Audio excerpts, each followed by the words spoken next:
In the year 597 BC, King Nebuchadnezzar besieged Jerusalem. Its king, Jehoiakim, finally surrendered the city, and Nebuchadnezzar left Judah, taking with him the king and 10,000 other people as captives. They were the nobility, the elite, the artisans, all of those who had skills. To Babylon they went. Ezekiel was one of these. He had been trained as a priest, but now, because he no longer has access to the temple, the only place where sacrifices may be offered, he is unable to serve as a priest. Now, many of his fellow exiles expected to return to Judah. God had promised them the land. He had given them the law, and surely his temple would last forever.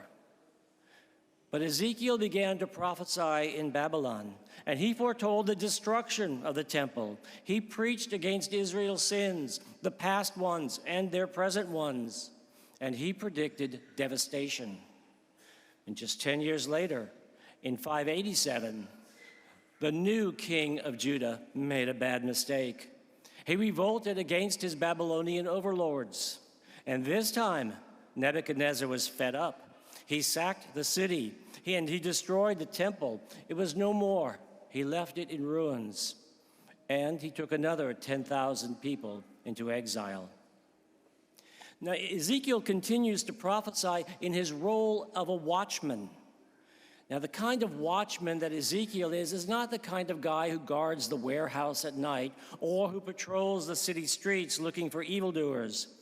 Ezekiel is called to be he's called to be the kind of watchman who stands up on a hilltop looking out. He's a lookout. He stands on the city wall looking for the enemy to come and attack. And when the enemy approaches, a watchman is supposed to blow a trumpet and alert the community, if he's a good one. If he's a bad one, he sees the enemy coming and he runs away and fails to warn his people, leaving them to their fate. So as a watchman, Ezekiel is supposed to be that lookout. And we heard his duties. And if he doesn't do them, if he fails to blow the trumpet, so to speak, and alert everyone, if he fails to warn the wicked, then he will share in the fate of the wicked. But if he does warn them, then he will save himself. Over 600 years later, Jesus gives a similar charge to his disciples. They too are watchmen in a way, each one responsible for defending the community against the enemy, against factions, against false teaching, against sin. They are responsible for guarding each other and the integrity of the community. In churchy terms, we call this fraternal correction. In the circles of my youth, they refer to it as calling to holiness.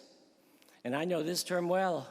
It was something I heard a lot as a young man. Let me call you to holiness, brother. So the gospel today tells us how fraternal correction is supposed to work. First, just speak to the brother one-on-one. Psychologically, that makes sense. Being corrected can be shaming or humiliating for some of us, most of us, because we find out that we're not perfect. And it is easier to acknowledge our faults and to apologize if necessary if we don't have an audience, and so we can be reconciled privately. Jesus gives us a stepwise process on how to do this. And he says, if all else fails, the offender is to be removed from the church and treated like a Gentile or a tax collector. That is, the person is now outside of the church community, albeit with the hope that they will repent and return. I always like to point out that this gospel is the only one that records this particular teaching of Jesus in such a manner.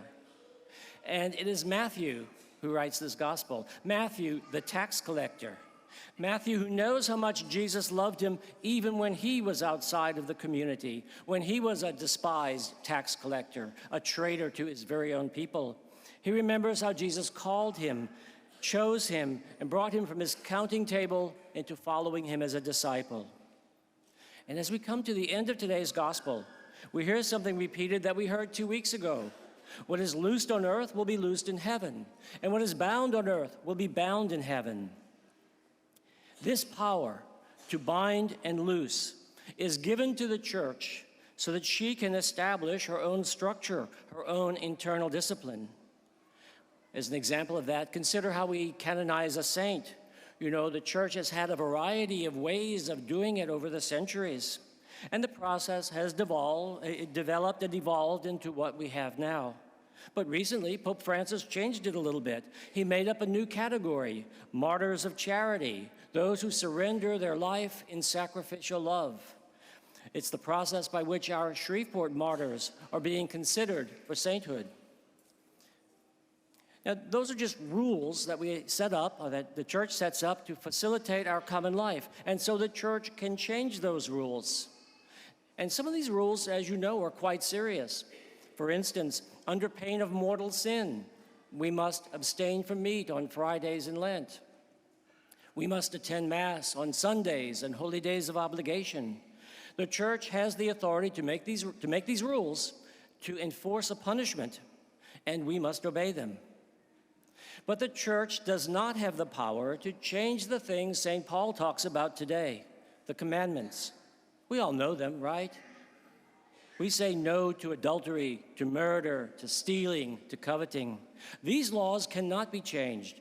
They're part of the moral law, and if we violate them, we commit sins. My friends, Jesus promised to be with us whenever we gather in his name. It is his intention and his desire that we live together in harmony.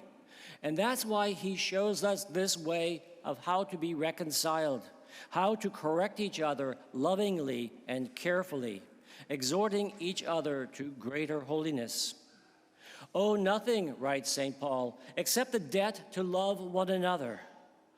When we owe something, we have a moral obligation. We have a duty to the other person. When we owe something, we are obliged to pay the debt. And our debt is to love each other. If we do that, if we genuinely love, then the commandments are easy to obey. You shall love your neighbor as yourself means looking for the opportunity to serve, to better their condition, and to not be silent in the face of serious wrongdoing in their lives. That silence is not love, it is not tolerance, it is complicity. And if we fail to warn the wicked, then we will share their fate. God called Ezekiel to serve him in his exile as a watchman. Jesus calls us to serve him in his church by mutual love, mutual correction, and mutual holiness. This type of love is what St. Paul calls the fulfillment of the law.